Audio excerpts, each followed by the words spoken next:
മൂന്നാറിലെ യന്ത്രക്കൈകളും അതിനു പിന്നിൽ കോട്ടിട്ട് നിന്നൊരാളും കുറച്ചു ദിവസത്തേക്കെങ്കിലും കേരളത്തിന്റെ ചലനശേഷിയുടെ പ്രതീകമായിരുന്നു അത്. കോട്ടിട്ടയാൾ പലർക്കും ഒരു ഹീറോയായി, മറ്റു ചിലർക്ക് ആന്റി ഹീറോയും. മൂന്നാർ ദൌത്യം പരാജയത്തിലേക്ക് ഇറങ്ങിയപ്പോൾ വിവാദങ്ങൾ കുന്നുകയറുകയായി. ഈ പശ്ചാത്തലത്തിൽ ഇന്ന് നേരെ ചൊവ്വയിൽ പ്രതികരിക്കുകയാണ് മൂന്നാർ ദൌത്യത്തിന്റെ ആദ്യ സ്പെഷ്യൽ ഓഫീസർ, എവിടെയും ഒരു ദൌത്യമുണ്ടെന്ന് കരുതുന്ന ശ്രീ കെ സുരേഷ് കുമാർ. താങ്കൾ വളരെ ഊർജ്ജസ്വലനായ ഒരു IAS ഉദ്യോഗസ്ഥനാണ്. ശക്തമായ നടപടികൾക്ക് മടിക്കാത്ത ആളുമാണ്. പക്ഷെ നാളിതുവരെയുള്ള താങ്കളുടെ കരിയർ വിലയിരുത്തുമ്പോൾ VS അച്യുതാനന്ദന്റെ സ്വന്തം ആൾ എന്ന ലേബലാണ് താങ്കൾക്ക് പതിച്ചു കിട്ടിയിരിക്കുന്നത്. ഒരു ഉദ്യോഗസ്ഥന് അത് ഭൂഷണമാണ്. മുഖ്യമന്ത്രി VS അച്യുതാനന്ദനായിട്ടുള്ള ബന്ധം അത് ഒരു ബ്യൂറോക്രാറ്റും പൊളിറ്റീഷ്യനും തമ്മിലുള്ള ബന്ധമല്ല. ഇറ്റ് ഇസ് മോർ ഒരു പേഴ്സണൽ ആയിട്ടുള്ള റിലേഷൻഷിപ്പാണ്. അപ്പോൾ അതുകൊണ്ട് മുഖ്യമന്ത്രിയുടെ VS അച്യുതാനന്ദന്റെ ആൾ എന്ന് അറിയപ്പെടുന്നതിൽ എനിക്കൊരു നാണക്കേടില്ല. VSുമായിട്ടുള്ള ബന്ധം ഒരു നാണക്കേടുണ്ടാക്കുന്നതല്ല എന്ന് സമ്മതിച്ചു തരാം. എങ്കിലും ഒരു ഉദ്യോഗസ്ഥന്റെ നിഷ്പക്ഷതയ്ക്ക് നേരെ ചോദ്യമുയരുന്നത് ശരിയാണോ? ഇവിടെ അത് പരിപൂർണമായിട്ടുള്ള ഒരു സപ്പോർട്ട് കൂടി ഫെയർ ആയിട്ട് ചെയ്യാൻ, അവിടെ ചെന്നിട്ട് ഇന്നത് പൊളിക്കരുത്, ഇന്നത് പൊളിക്കണം എന്ന് അദ്ദേഹം പറഞ്ഞിട്ടില്ല. അവിടെ ചെന്നിട്ട് നമ്മൾ ഗ്രൗണ്ടിൽ കാണുന്ന ഒരു ഫെയർ ആയിട്ട് ചെയ്യാനായിട്ട് എന്നോട് പറഞ്ഞിട്ടുള്ളൂ. അപ്പൊ അതുകൊണ്ട് അതേസമയം മറിച്ച് ഇന്നത് ചെയ്യരുത്, ഇന്നത് ചെയ്യണ്ട എന്നുള്ളൊരു ഇതായിരുന്നെങ്കിൽ ഒരു പക്ഷെ നോക്കാം. പിന്നെ വിഭാഗീയത എന്നുള്ളൊരു ഞാനൊരു ഗ്രൂപ്പിന് VSന് വേണ്ടിയിട്ട് അത് ചെയ്യുന്നു എന്നുള്ളൊരു ആശയമുണ്ട്. അതാണ് ഞാൻ നേരത്തെ പറഞ്ഞത്. ഇത് ഇപ്പോൾ VS പ്രതിപക്ഷ നേതാവായിരിക്കുമ്പോഴായിരുന്നു ഞാൻ ഫിഷറീസിലെ ഡയറക്ടറായിരുന്നു, മത്സ്യഫെഡിന്റെ രജിസ്ട്രാറായിരുന്നു.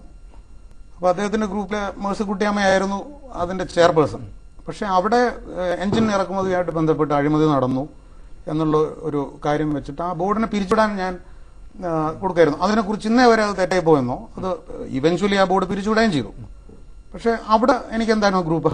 പക്ഷെ എങ്കിലും ഈ CPMല് ഉണ്ടെന്ന് പറയുന്ന രണ്ട് വിഭാഗങ്ങളുണ്ടല്ലോ, അതിൽ ഒരു വിഭാഗത്തിന് താങ്കൾക്ക് VSനോടുള്ള അടുപ്പം കൊണ്ട് മറ്റവർക്ക് താങ്കളോട് ഒരു വിരോധമുണ്ടോ?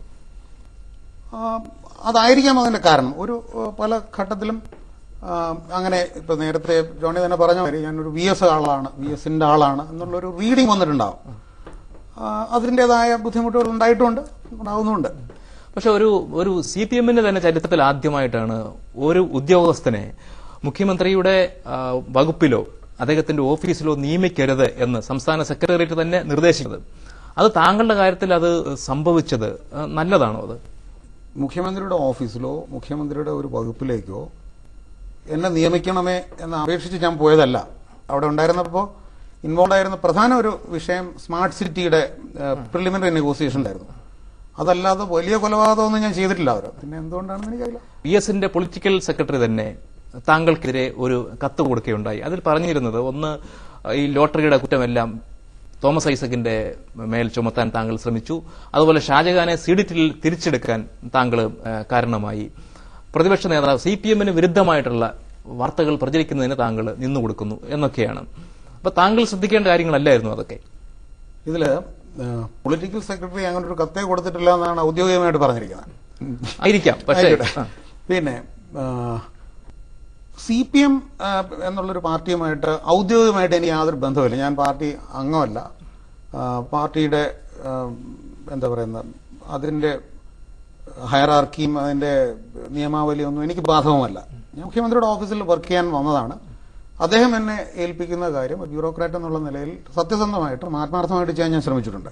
ലോട്ടറിയുടെ കാര്യത്തിൽ ധനകാര്യ വകുപ്പുമായിട്ട് സംയോജിച്ച് തന്നെ നമുക്കതിൽ പല അടുത്ത കാര്യങ്ങൾ ചെയ്യുന്ന കാര്യം എൻ്റെ അടുത്ത് ആലോചിച്ചിട്ടുണ്ട്.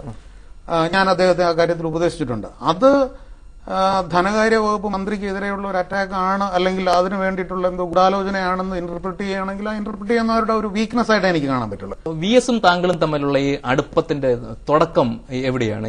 ഉമ്മൻചാണ്ടി മുഖ്യമന്ത്രി ആയിരുന്നപ്പോ ലോട്ടറിയുടെ രേഖകൾ ചോർത്തി കൊടുത്തത് വഴിയുണ്ടായ ഒരു അടുപ്പമാണോ അത്? പ്രതിപക്ഷ നേതാവ് ഈ ലോട്ടറിയുടെ ഇപ്പോഴത്തെ നടത്തിപ്പിനെ കുറിച്ച് ഔദ്യോഗികമായിട്ട് എനിക്ക് രേഖാമൂലം ഒരു കത്ത് തരുമ്പോൾ ആ ഇൻഫർമേഷൻ കൊടുക്കാൻ ഉദ്യോഗസ്ഥൻ എന്നുള്ള നിലയ്ക്ക് ഞാൻ ബാധ്യസ്ഥനാണ്. അങ്ങനെ ഔദ്യോഗികമായിട്ട് കൊടുത്തതല്ലാതെ ഒരു രേഖയും ചോർത്തി കൊടുക്കുകയോ ഉണ്ടായിട്ടില്ല. ഇപ്പോൾ തന്നെ മൂന്നാറിലെ പ്രവർത്തനങ്ങൾ നടന്നുകൊണ്ടിരിക്കെ ഉമ്മൻചാണ്ടി സാറ് ഔദ്യോഗികമായിട്ട് അതിനെ സംബന്ധിച്ച് എന്നോട് ഔദ്യോഗികമായിട്ട് എഴുതി ചോദിച്ചാൽ ആ വിവരം കൊടുക്കാൻ ഞാൻ ബാധ്യസ്ഥനാണ്. മൂന്നാർ ദൗത്യത്തിന്റെ ഇടയ്ക്ക് പോലും താങ്കളെക്കുറിച്ചുണ്ടായ ഏറ്റവും വലിയ ആക്ഷേപം താങ്കൾ ഈ പൊതുവെ സിനിമയിലൊക്കെ കാണുന്നത് പോലത്തെ ഒരു ഹീറോ ആകാൻ ശ്രമിക്കുന്നു. ഇപ്പൊ സുരേഷ് ഗോപിയുടെയൊക്കെ ചില ഡയലോഗുകളൊക്കെ ഉള്ള സിനിമയുണ്ടല്ലോ, മേലധികാരികളെയും അല്ലെങ്കിൽ സർക്കാരിനെ തന്നെയും ധിക്കരിക്കുന്ന ചില ഉദ്യോഗസ്ഥന്മാര്, സ്വന്തം ഇമേജ് നോക്കുന്ന ചില ഉദ്യോഗസ്ഥന്മാര്, അങ്ങനെയുള്ള ഒരു ഹീറോയിസം ഉണ്ടാക്കാൻ വേണ്ടിയിട്ട് താങ്കൾ ശ്രമിക്കുകയായിരുന്നു എന്നതാണ്. അങ്ങനെ ഒരു ഉദ്ദേശം താങ്കൾക്കുണ്ടായിരുന്നു? ജോണെ, ഞാൻ മൂന്നാറിലുണ്ടായിരുന്ന 30-35 ദിവസം പത്രം വായിക്കില്ലായിരുന്നു, TV കാണില്ലായിരുന്നു. അതിന് വ്യക്തമായ കാരണമുണ്ട്. കാരണം എല്ലാ പത്രക്കാർക്കും അവരുടെ ഒരു ലിസ്റ്റുണ്ട്, അവരുടെ ഒരു പ്രയോറിറ്റീസ് ഉണ്ട്. ഇന്നത് ചെയ്യണം, ഇന്നത് ചെയ്യരുത്.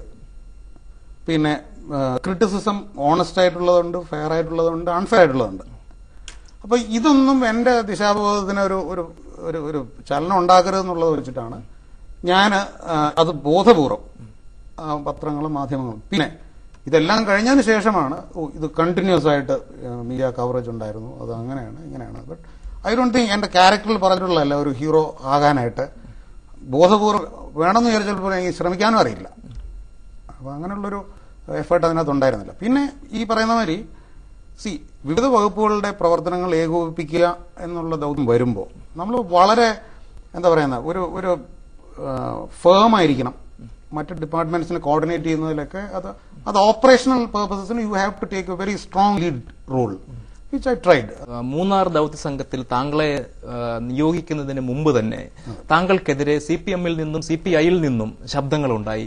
അതെന്തുകൊണ്ട് സംഭവിച്ചു എന്നാണ് താങ്കൾ കരുതുന്നത്? വളരെ സിമ്പിളായിട്ട് പറഞ്ഞാൽ, ഇത് ഈ ദൗത്യം മുന്നോട്ട് പോകുമ്പോൾ ഒരുപാട് സ്ഥാപിത താല്പര്യക്കാർ, ഒരുപാട് കള്ളപ്പണക്കാർ, ഒരുപാട് പൊളിറ്റിക്കൽ ഇൻവോൾവ്മെന്റ് ഉള്ള റാക്കറ്റ്സുമായിട്ടൊരു കോൺഫ്ലിക്ട് വരുന്നു. അതിൽ ഒരുപക്ഷെ ഞാൻ വഴങ്ങില്ല എന്നുള്ള ഒരു തിരിച്ചറിവിൽ നിന്നായിരിക്കാം ആ എതിർപ്പെന്നാണ് എന്റെ ഒരു വിലയിരുത്തൽ.